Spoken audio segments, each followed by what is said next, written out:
Hello and welcome to another edition of Mailbag.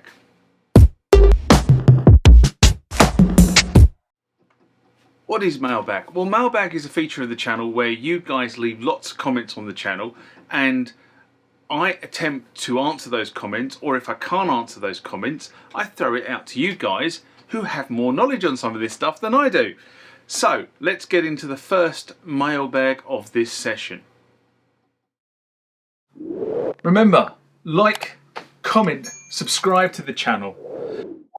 Go over to Instagram and follow me there. Go over to Facebook, follow me there. That's where the normal notices are. And consider becoming a Patreon. Now what you'll be picking up on the soundtrack is you'll be picking up going that's the rain hitting the new workshop roof, which is waterproof. Ha! Anyway, that's an SMR. This next one comes from Hedge777 and was in response to back in the early 90s I went to bug a Korg T3, a mailbag I did in September 2023. And Hedge writes, the good old 90s music stores. Back in the day I had to go to, they were my go-to spots, they were mine as well. Those were places for teenage music enthusiasts. I spent hours tinkering with keyboards and asking tons of questions. One of them always had a welcoming vibe. The staff didn't mind my perpetual presence. No, mine didn't either. And in fact, actually, it got to the point where in a certain music store, they used to make me coffee. Go work that one out. Oh, the rain's getting heavier. The other place was a whole different experience. Not only did I get to hang out after closing time, but I had a fair share of surprise visits from music industry pros. It was like a secret hideout for music nerds. A haven for the musically inclined. Oh, that rain's coming down. I could never recreate the after hours magic. It was like a time capsule, talking with techs who'd worked with famous bands, meeting real musicians and getting feedback on my music. Man, it was a whole different universe back then. No emailing tracks. You had to hand deliver them on tape. If you ever wanted advice, you sit down with someone and mix, program together. Or maybe visit their studio. Did that on many, many occasions. And heck, they would even loan you equipment for the weekend just for kicks. And I had that as well. People used to loan me equipment, used to take it home on a Friday night after they finished their weekly sessions and get it back to them mid-morning on a Monday. Or drop it around the house on a Sunday evening, depending on who it was. This was, of course, despite the absence of the internet, YouTube and a million instant messaging apps. Meaningful communication once instant. Oh, ironic. Oh, the irony. Well, you'd ring people up. That was the bottom line. You'd ring people up.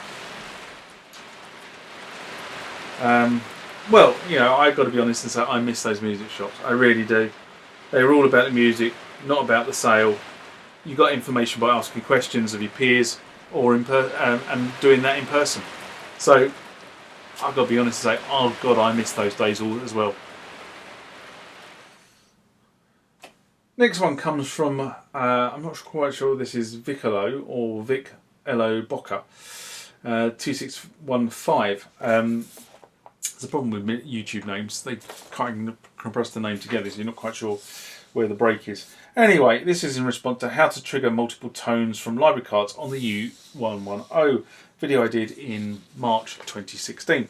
And he writes, I'm assuming it's he, I have a U-220, which I've just replaced the battery and reset factory patches. This unit was functioning well before I replaced the battery. But now I see all the patches, but I get no sound. Although I've connected the line out to the amp, any assistance you can provide would be much appreciated.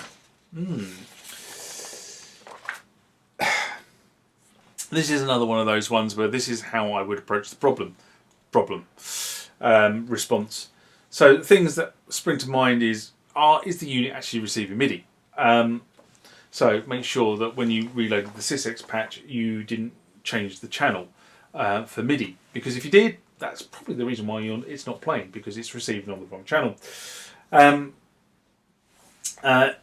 By the way, by default, it should be receiving on channel 1, but it depends on who cut the SYSEX file that you've managed to get hold of, because they may have changed the MIDI file, the MIDI channel, from channel 1 to another channel. So that could be the thing, and that's probably where I would start. And the other thing is, I would check whether the sound on the SYSEX file that you receive, the sound is actually being routed to the master mix and not routed to one of the other outputs, because again, if the person who cut the SYSEX file didn't cut the base SYSEX file, cut their SYSEX file, and they could have the routing set up in a different way. Anyway, they were the two things that I would probably check quite quickly, because I think that would solve your problem. Just doing a battery and then reloading the SYSEX file shouldn't can the sound.